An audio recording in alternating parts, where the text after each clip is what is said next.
জানুয়ারি থেকে আমাদের 18টা হাসপাতাল আছে। 18 হাসপাতালে আমাদের সভা কার্যক্রম বন্ধ করে এরা এখানে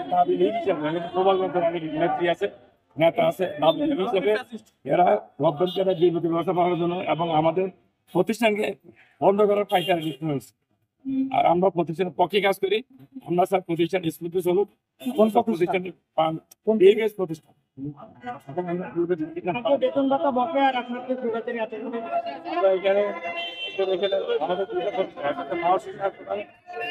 হাসপাতালে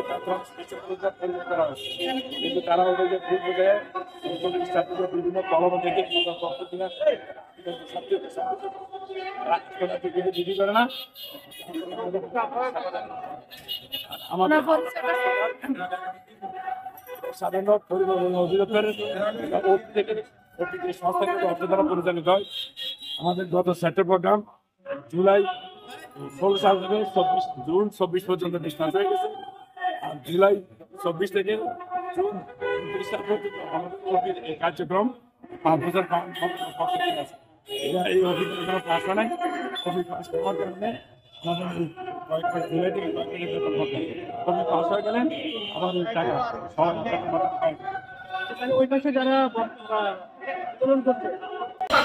উন্নয়নের দাবিতে মানববন্ধনে উপস্থিত সভাপতি, উপস্থিত উত্তরবঙ্গবাসী এবং আমার সামনে উপস্থিত প্রিন্ট ও ইলেকট্রনিক মিডিয়ার বন্ধুগণ, সকলের প্রতি রইল সালাম।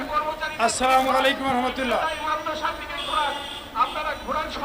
সংগ্রামী জনতা, আমরা উত্তরবঙ্গ বরাবরই অবহেলিত, যার প্রমাণ আপনারা দেখেছেন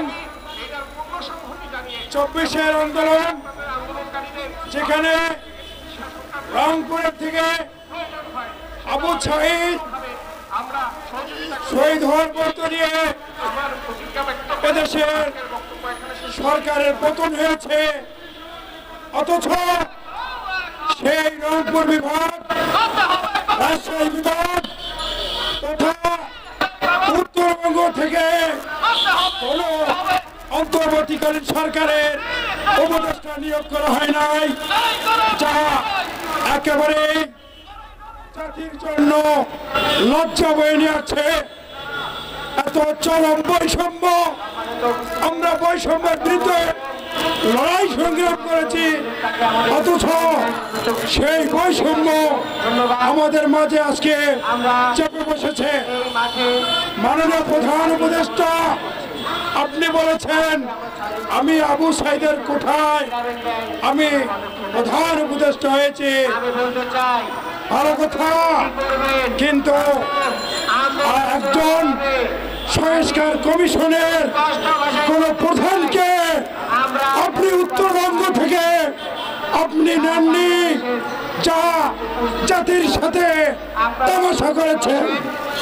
আমরা উত্তরবঙ্গবাসী আমরা আওয়াজ তুলতে চাই, এই বৈষম্য থেকে বেরিয়ে আসুন, নাহলে আগামী দিনে যে খাদ্য যোগান দেয় 70% উত্তরবঙ্গ, তারা এই রাজধানীতে খাদ্য বন্ধ করে দিতে পারে, এমনও সিদ্ধান্ত, এমনও আওয়াজ আমাদের কাছে আসে।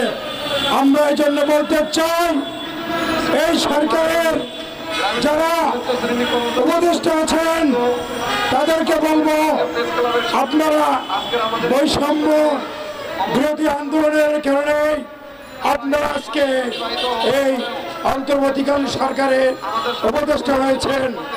আপনাদেরকে দৃষ্টি রাখতে হবে উত্তরবঙ্গের উন্নয়নের জন্য।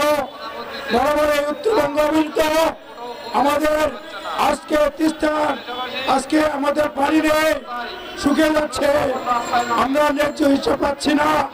সেজন্য আপনারা আন্তর্জাতিকভাবে সে লবিং রাখবেন, আমরা যাতে করি আমাদের ন্যায্য হিসাব পাই সে ব্যাপারে আপনাদের দৃষ্টি আকর্ষণ করছে। আমরা বলতে চাই, উত্তরবঙ্গের রংপুর এখন পর্যন্ত আপনারা গ্যাস দিতে পারেন না, সমতল ভূমি উত্তরবঙ্গ, সেখানে শিল্প কারখানা নেই, সেই অঞ্চলের মানুষ আজও দায়িত্ব সীমার নিচে বসবাস করছে। আপনাদেরকে মনে রাখতে হবে, উত্তরবঙ্গ ছাড়া বা রংপুর রাজশাহী বিভাগ ছাড়া এই দেশ স্বাধীন হয়েছে বা 24-এর আন্দোলন সার্থক আছে।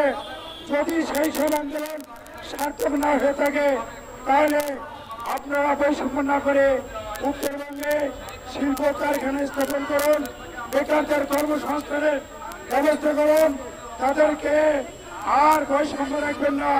জাতির সমতলে তাদেরকে আপনারা নিয়ে আসবেন, এই আশাবাদ ব্যক্ত করে আপনাদের উপস্থিত সকলকে ধন্যবাদ জানিয়ে আমার বক্তব্য শেষ করছি।